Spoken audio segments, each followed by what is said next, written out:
So Jesus Christ came. He says, my life is not my own. My Father sent me to come and reform the church. He made me the head of the church. And so I have to die on the cross. Jesus was a troublemaker. Jesus was one of the most troublesome person in the life of the early church. He came to change the status quo. What do I mean by that? When Jesus Christ came into the scene, one of the things Jesus did, which they couldn't understand, Jesus brought respect for women. In those days, they didn't respect women. If they do census, they don't count even the women. Women were not treated with so much respect. So Jesus Christ came one day, he was walking, and they were chasing a woman caught in adultery, and they were carrying stones to come and through. And Jesus asked them, who is without sin here?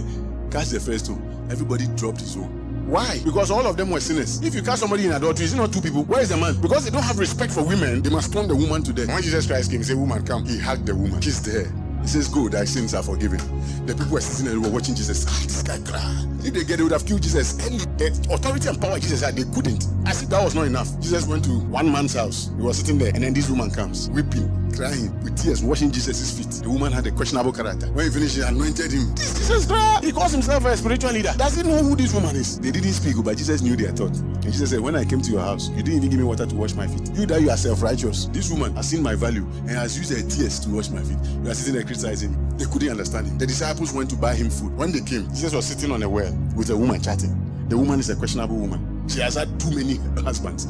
She has slept with so many men, so she has no friend. Society has written her off, but Jesus had time for her. When Jesus finished with her, she became one of the greatest evangelists in the Bible. She brought the whole city to come and hear Jesus. But meanwhile, society had written her off. Even when the disciples came, they were shocked that Jesus was talking to a woman, because all their life, they normally don't see him talking to a woman. And on top of that, they brought him food. Jesus said, I will not eat the food. My food is to do the will of God. Jesus was teaching something different. His doctrine was different. What the woman said was that, Jesus, hey, are you telling me you are greater than Jacob, who gave us this world? Jesus had brought the New Testament. The woman was quoting Old Testament. Jesus Christ came and brought human rights. By his teaching, he abolished slavery. Because he said we should love your enemies. He says, when you walk in love, by this shall men know that ye are my disciples. So he brought equality before all. And this is what the Pharisees and the Sadducees didn't understand. Jesus was a troublemaker. He sat down and he said, no, this guy will for kill him. Worst of all was the miracles he was performing. He was performing miracles left and right. And you'd have thought that after performing miracles, they would like him. One was the madman of Gadara. You would have thought that this is a madman who has been troubling us, this whole city. After making him clean, you would have thought that they will love him. They chase him out.